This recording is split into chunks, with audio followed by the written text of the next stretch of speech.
parties. You are taking a live look at Tel Aviv, Israel right there, as a bomb blast in Tel Aviv late on Sunday has been confirmed as a terrorist attack. That's according to Israeli police as well as the Domestic Intelligence Agency. The man carrying the bomb, which exploded near a synagogue, was killed and a passerby was injured. That is according to police at the scene. Sunday's explosion came about an hour after U.S. Secretary of State Antony Blinken arrived in Tel Aviv to push for a ceasefire in Gaza that would end the 10-month war between Israel and Hamas. There has been increased urgency to reach a ceasefire deal amid fears of an escalation across the wider region.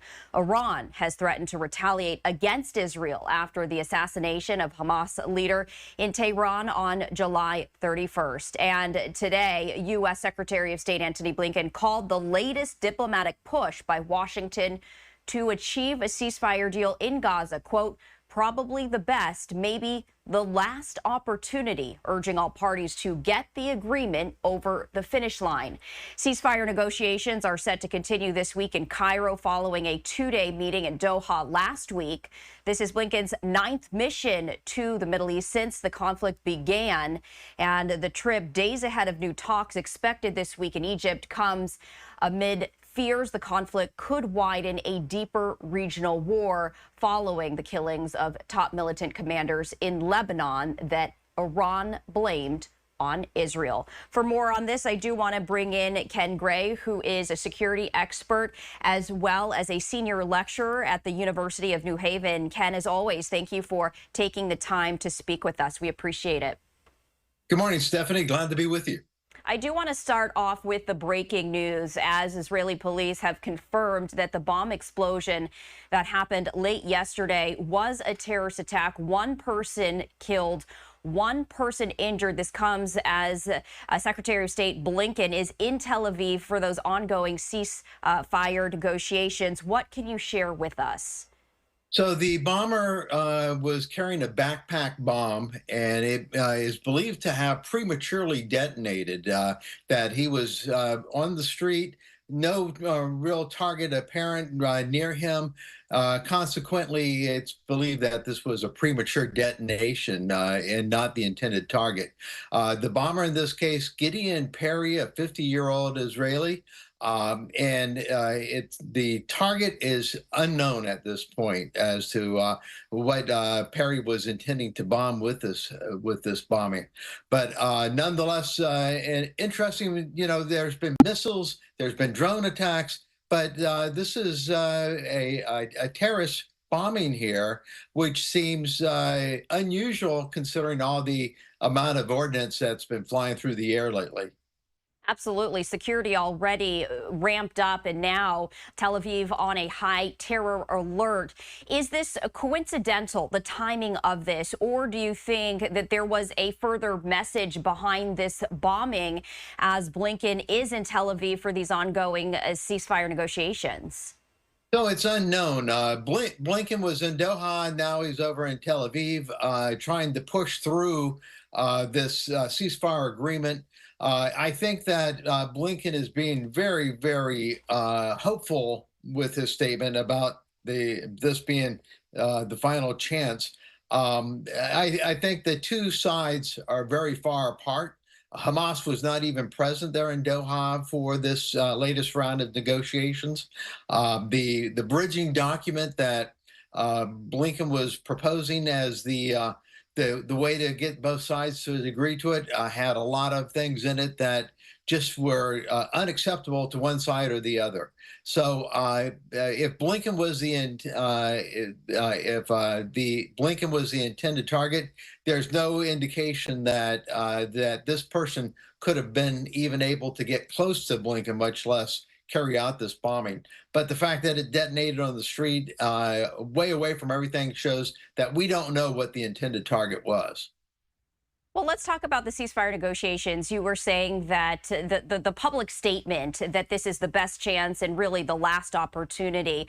As you mentioned, Hamas wasn't even at these discussions. So is it even realistic to think that a ceasefire deal might actually happen? Stephanie, I think this was more for domestic content than it was for actual negotiation details. That is, I think that this had more to do with the presidential election here in the United States than it had anything to do with actually coming to an agreement. Because Yahya Sinwar and Benjamin Netanyahu are the two that will determine whether or not this agreement goes through, and they are very far apart. Netanyahu insists on having a continued presence in the Gaza Strip. He insists on having control of the Rafah crossing, the Net crossing, and the Sinwar. And he wants to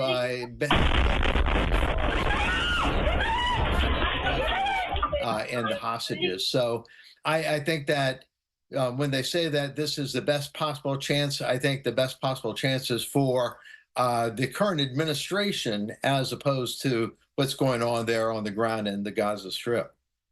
I also want to ask you, there has been growing concerns about the possibility of a larger regional war, especially when we have a terrorist attack in Tel Aviv. You know, again, the target unknown, but that is, you know, a strong message to Israel. Do you think that everyone is bracing for a larger regional war? Everyone, you know, we've heard from a number of different countries saying we do not want this to escalate to that point. But given the fact that the recent events have occurred, is it inevitable? So the supreme leader, Khamenei, immediately after the death there of Haniyeh, promised to retaliate. But he didn't say how they were going to retaliate. We don't know if it's going to be similar to the April attack where they launched missiles and drones, or if this is going to be a cyber attack, or if this is going to be proxies conducting this attack. We just don't know at this point. And I believe that the new president of Iran and Khamenei have a real difference of opinion. Of course, the supreme leader's opinion is the one that weighs out. But nonetheless, there's a difference as to whether or not they should carry out an attack and if that attack should be immediate. So far, we're now past 2.5 weeks since the bombing there in Tehran, killing Haniyeh. They promised to do a retaliation. Hezbollah has been launching missile barrages after missile barrages, and so Hezbollah is ready to go.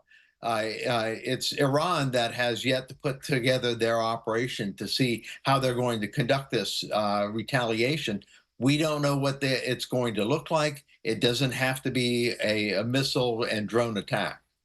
You know, and you bring up a good point because Israel has been preparing for a number of weeks. Why hasn't Iran retaliated? What do you think the reasoning behind that is? So back in April, they took a full week from the time of the incident to the time they retaliated. So in this particular case, it's been over 2 weeks. It may be due to the difference of opinion between the new president and the supreme leader.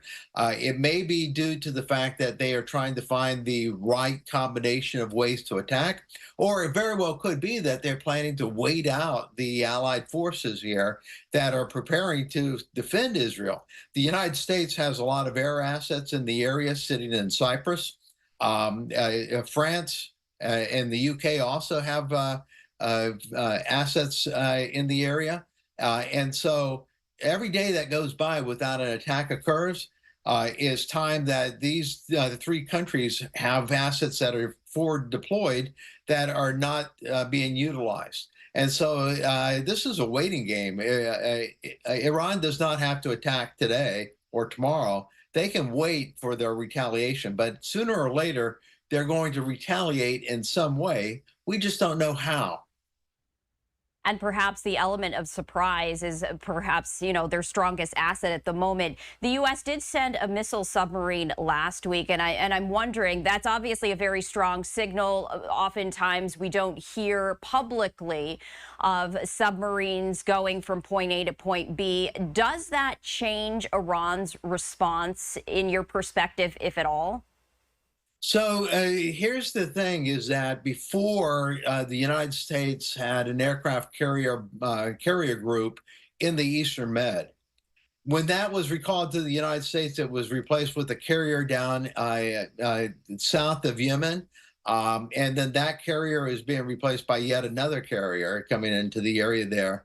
And the additional assets, like the submarine, are meant to add additional forces, but it's a long distance from where the aircraft carrier is going to be and Israel. And so to be able to have the aircraft move from that aircraft carrier up to defend Israel and get back to the aircraft carrier, that's 800 miles each direction. And so Cyprus is actually closer. Cyprus, that's why the F-22s and the F-18s were moved to Cyprus, was to be able to provide that air assets that are missing due to the fact that the aircraft carrier was recalled from the Eastern Med. It's a different defense plan here.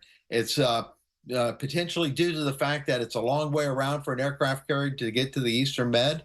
We right now have 11 carriers in a 15 carrier world. So we don't have enough carriers to be able to cover this, cover what is happening there potentially with China, with Taiwan, and protect all the rest of the sea lanes. So really, this is a situation of aircraft carriers not being where they need to be at the time that they are needed. So the long answer to say that the submarine that is there and the knowledge that the aircraft that the submarine is there in the area is to try to bolster the defense of that carrier being so distant from Israel. As we continue to follow the breaking news, that explosion in Tel Aviv that killed one person, injured another, Israeli police say that was, in fact, a terrorist attack. Anything else that you're keeping a very close eye on as these ceasefire negotiations do continue? So the West Bank has been heating up, and the West Bank has been heating up over the last couple of months. It continues to be a real problem. I would not, and made even more so by the fact that Schmotrik and Ben Gvir have been making moves to try to get additional settlers into the area. Consequently, there is a real possibility that the West Bank could become the next Gaza Strip.